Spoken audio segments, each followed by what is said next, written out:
এত বড় সমস্যা যে তোর দেখলে একটা শিখানো যাবে তোরা খারাপ হয়ে আইতেছি এই লোকটা সব সময় বেশি বেশি করে ঠিকই কইছো বাপটা এমন মারা বড় মেয়ে তুইরা বাপে ঠিক কথা বলার নির্যাতন করে পিকনিক আইসা শুরু করছে মনটা যত কিছুই বলুক কোনো লাভ নাই হ্যাঁ খালি উচ্চাকি গাছ মারবাই না এ মানে আয় এদিকে টাকা কি হইছে তোর পিকনিক আইয়া কি হইছে সুস্থ পালা থেকে না যায় নাই এইখান থেকে চলে যাব কি জন্য ছয় দিতে সারাদিন তোর প্রোডাকশন বেশি তুই করে নিয়ে থাকো এমনি তোর কামড় শুনতে হবে না না লাগে না আমার জায়গায় তুমি তাকে বুঝতে আসে না বা একজন মানুষ সারাক্ষণ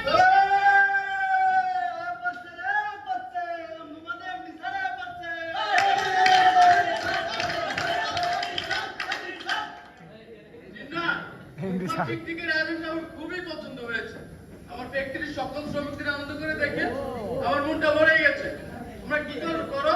স্যার আমরা হইছে না গান করবো স্যার সেই মায়া মানুষ আর পুরো তুই বলে ভাই ভাই এটা গালি বুঝতে পারবো শাসি স্যার আপনি মায়া দিবে কোন দল দিচ্ছে এই মায়া মানুষ না পুরো মায়া মানুষ কি জগৎ ভাই পুরুষ বলার সময় তো বললে না পুরুষ মানুষ মেয়েদের গলায় কেন বলতে হলো এই যে মায়া মানুষ শুনুন জগৎ আমরা সকলে মায়ের পেট থেকে মানুষ হয়ে জন্মাই আপনারা আলাদা করে ফেলেন ওগুলো করবেন না লোকে যখন কাজ করা তখন তো নারী পুরুষ ভাগ করেন না কোনো প্রতিযোগিতা হলে কেন নারী পুরুষ আলাদা করতে হবে তোমরা সকলে মিলেমিশে একসাথে আনন্দ করো জিনাতের কথা ঠিক। নারী পুরুষ মিলেমিশে মজা করো। একটা কথা মনে রেখো, শুধু নারী পুরুষ না, আমার ফ্যাক্টরিতে সকলেই সমান। হিন্দু, মুসলিম, বৌদ্ধ, খ্রিস্টান, শ্রমিক, মিড লেভেল কর্মচারী, অফিসার, এমনকি মালিক, সকলে মিলে আমরা একটা পরিবার। তোমরা গান শুরু করো।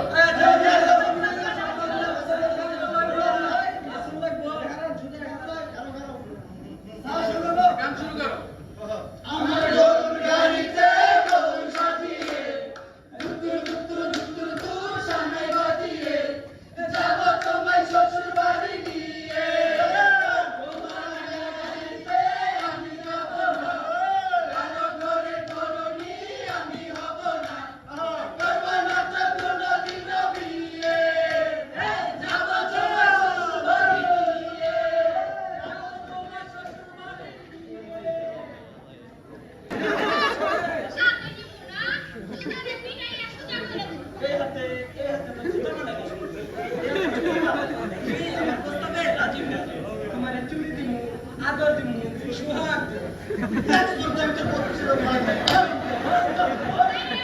প্রতিদিন রাস্তার মধ্যে এমন করে আমার হবে স্যার আর করবো না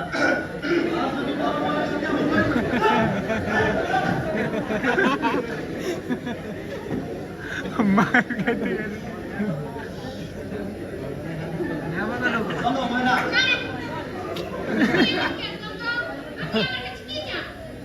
ইশক মোহব্বত ময়না রে তোর দেখলে আমার পক্ষের মধ্যে আগুন জ্বলে ময়না যাবে তো সত্যি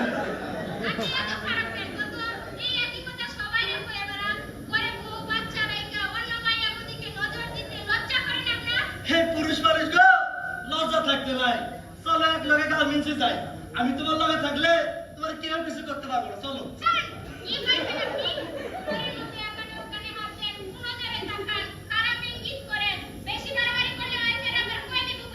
তার আগে আমি তোর চাকরি খাওয়া দেবো তখন ওই অন্ধ মায়ের লইয়া রাস্তা রাস্তা ভিক্ষা করে খাইতে হইব ভিক্ষা দেন মনে রাখিস নাম আমার সকল সুপারভাইজার জীবন হইল ঈদে মাটা ভিকি ভিকি জলে রে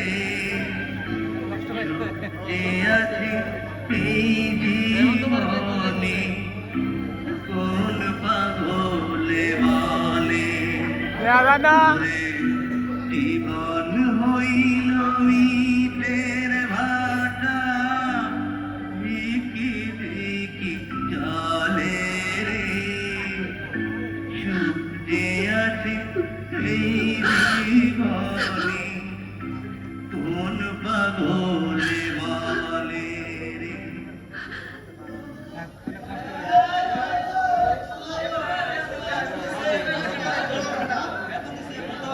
বেতন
কি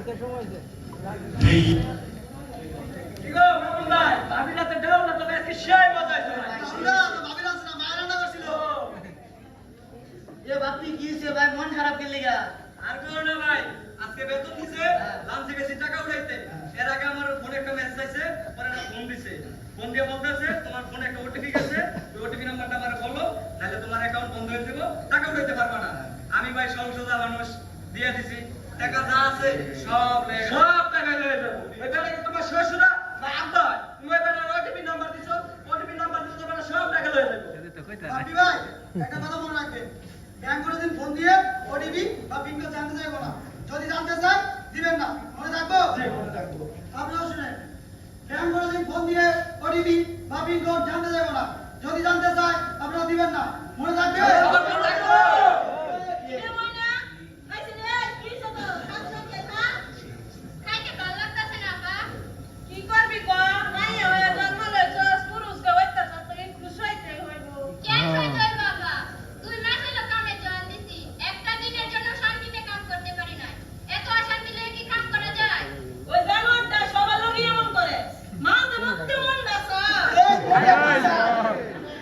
কি হইছে তোমরা তো পুরুষ মানুষ মায়া গো দুঃখের কথা বুঝবা না তোমরা তো সব হইয়া কই কথা তুমি ঠিক বলে না মিনাবা সব পুরুষ এক না তোমরা তো কি কইতাছিলা ওটা তো আমরা শুনছি তোমরা কিছু কর না কেন কি কম কম সকাল জামা তো সুতা যায় কিছু কইলে তো চাকরি চলে যাবে কেডা গেল তাহলে ঝগড়া করতে তোমরা কইবা এনডিআরএফ কমিটি মানে যৌন হয়রানি অভিযোগ কমিটির কাছে যৌন হয়রানি অভিযোগ কমিটি এটা বাকি মামুন ভাই এত থেকে কিছুই জানে না শওকত স্যার তোমার যে যৌন হয়রানি করতেছে এর বিরুদ্ধে যে কমিটিতে অভিযোগ করবা সেই কমিটির নাম হলো এটা আর ময়নার কথা না হয় বাদ দিয়ে দিলাম তোমরা তো সবাই পুরান শ্রমিক তোমরা কি জানো না জানো না কেন অবশ্যই জানি ময়নার লাগে যে সব স্যার এত বেশি বেশি করতেছে এটা আজকে প্রথম শুনলাম চিন্তা করিস না ময়না আমরা কালকে ওয়ালমের কাছে বিচার দিমু ওয়ালমের হলো দিনা দাবা উনি সভাপতি এই তো আমি কথা কইছো আর কথা শুনে দাও যদি এনডিআরএফ কমিটির বিচার তোমার পছন্দ না হয়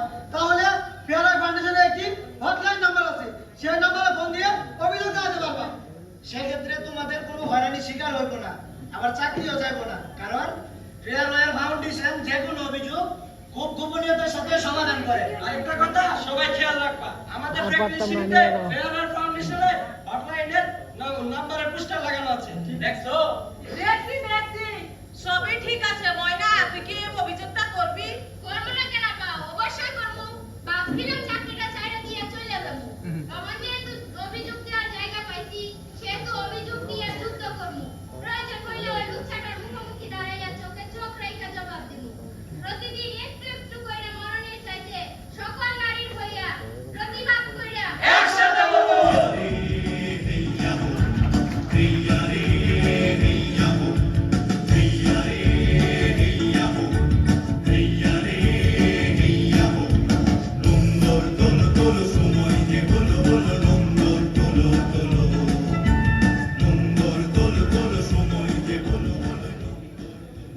প্রোডাকশন কম হতে হবে কোন দোষ নাই স্যার সব দোষে জিরাত না তুমি আমারে না কয়া না জিগায়া আমার লাইন দেখা তখন তারা ছুটি দাও আমি ব্যাংক সাথে কালকে ছুটি দেই না স্যার পিএম স্যারের অনুমতি নিয়ে ছুটি দেই গত 2 মাসে ট্রেনের লাইনে শ্রমিকদের গত 2 মাসের ছুটির রিপোর্ট আমি দেখেছি জিন্নাত যা বলেছে সেটাই সত্য বলো তোমার লাইনের কি সমস্যা স্যার আমি তো যথাসাধ্য চেষ্টা করি ওদেরকে বকা ঝকাও দেই কেন যে স্যার টার্গেটটা পূরণ করতে পারতেছি না স্যার আমার আপনি কয়টা দিন সময় দেন আমি সব কটা আমার কিভাবে বরখাস্ত করা হলো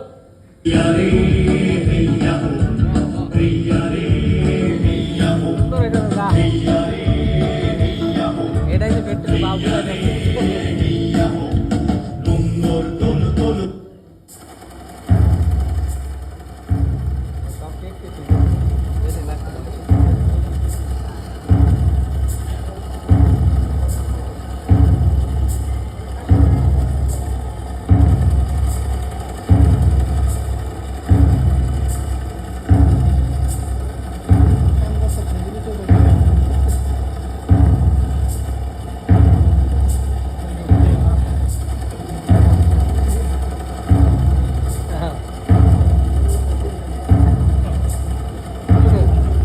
ওইটা পেশা লইতেছে যা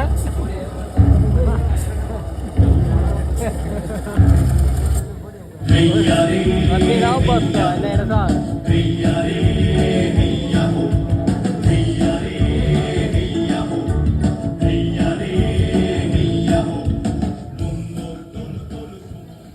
আমার এই কারখানাতে আমরা সকলেই সমান। শ্রমিক না থাকলে কারখানা থাকবে না, কারখানা না থাকলে মালিকও থাকবে না।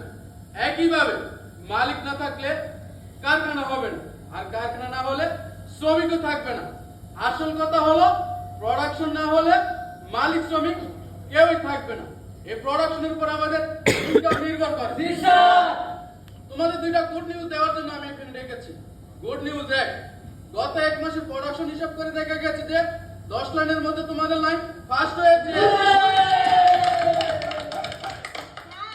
গত এক মাস আমাদের উপর কেউ কোনো নির্যাতন করে নাই। কোনো গালিগালাজ তো করে নাই স্যার স্যার স্যার শুধু জোর বাজার ভালো মজা কাজ পাই নাই এর কথা শুনলে মনে হয় প্রোডাকশন আরো দুইটা বেশি নামায়। স্যার আর আমি সুপারভাইজার হলে ভালো হয়, সহজে পুরো কথা খুলে বলতে পারি।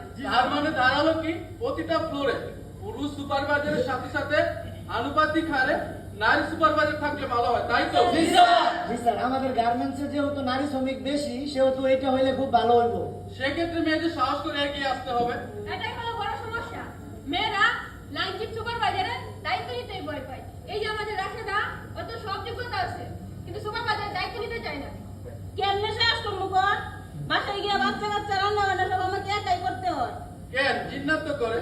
জিন্নাতের মধ্যে অবশ্য অনেক মেয়ে আছে যার বড় বড় চাকরি করে, আর তোমরা কেন পারবে না বলো? স্যার ওনাদের স্বামীরা ওনাদের সাহায্য করে, আর আমাদের স্বামীরা ওনারা নবাব দাদা। সর্বপ্রথম তুমি স্বামীর সাহায্য করে না রাশেদা, তাকে বুঝাতে হয়। বুঝাতে পারলে দেখবা তোমাদের স্বামীরা তোমাদেরকে হেল্প করবে। কথা শুনতে ম্যাডাম আগে আমি আমার বউরে সাহায্য করতাম না কখন করি দুজন মিলে চাকরি করি দুজন মিলে সংসার সামলাই কখন আমার সংসারে শান্তি আর শান্তি কথা সত্য স্যার বাথরুমটা কি sir gas thank you Mahmud, I proud of you. শোনো, উন্নত দেশগুলোতে সকলেই সব কাজ করে এবং করতে হয়। আজ থেকে তোমরা সকলেই সংসারের কাজ করবা। এই ছেলেরা করবি না? স্যার, আপনাদের সামনে ম্যানেজমেন্টে একটি সিদ্ধান্ত শেয়ার করবে। 2006 সালের শ্রম আইনের 2025 সংশোধনী অনুযায়ী প্রতিষ্ঠানের শৃঙ্খলা ও বিধিবিধান মেনে অ্যান্টি হ্যারাসমেন্ট কমিটি প্রাপ্ত অভিযোগটি তদন্ত করে সিদ্ধান্ত গ্রহণ করেছে। সেই তদন্ত রিপোর্ট অনুযায়ী সুপারভাইজার শওকতকে দোষী সাব্যস্ত করা হয়েছে। 2006 সালের শ্রম আইনের 2025 সংশোধনী অনুযায়ী শওকতকে বরখাস্তের পাশাপাশি বাংলাদেশ নারী শিশু নির্যাতন দমন আইন ও বাংলাদেশ দণ্ডবিধির আওতায় এনে তার বিরুদ্ধে আইনগত ব্যবস্থা নেওয়া যেতে পারে।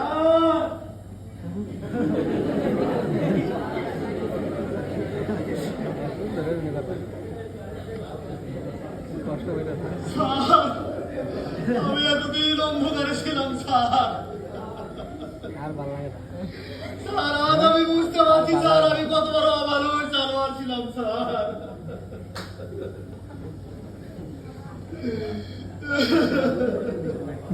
এতদিন স্যার আমি যা কিছু করছি পুরুষ হওয়ার অভ্যাস থেকে করছি স্যার একটা বারের জন্য ভাবি নাই স্যার যে এরা মানুষ আমি মানুষ স্যার বুঝতে পারছেন যদি পারো তোমরা মানুষটারে মাফ করে দিও পুলিশটাকে স্যার পুলিশটাকে আদালতে আমার বিচার হোক স্যার পুলিশটাকে দুনিয়ার সবচেয়ে বড় আদালত হলো মানুষের বিবেক। তোমার বিবেকে তোমাকে শাস্তি দিচ্ছে শওকত। বিবেকের এই ধ্বংস থেকে তুমি খুব সহজে মুক্তি পাবে না। স্যার উনি সব থেকে বেশি অ্যারেস্ট করছে ময়নারে। ময়না যেটা বলবে আমরা সেটা মেনে নেব। ওইটা নির্ভয় বলো তুমি কি চাও। আইনের দৃষ্টিতে যা সঠিক তাই হওয়া উচিত, তাহলে আর কোনো শওকত জন্ম নিতে পারবো না, এমনকি কোনো মেয়েও নির্যাতনের শিকারও হইব না। আমিও চাচ্ছিলাম তুমি এমন কিছু করো। আমি তোমাদের কথা দিচ্ছি, আমি তোমাদের পাশে আছি, থাকবো। তোমরা সবাই যদি আমাকে সহযোগিতা করো তাহলে এই কারখানাকে আমি যৌন নির্যাতন মুক্ত কারখানা করবো। স্যার আপনার মতো ভালো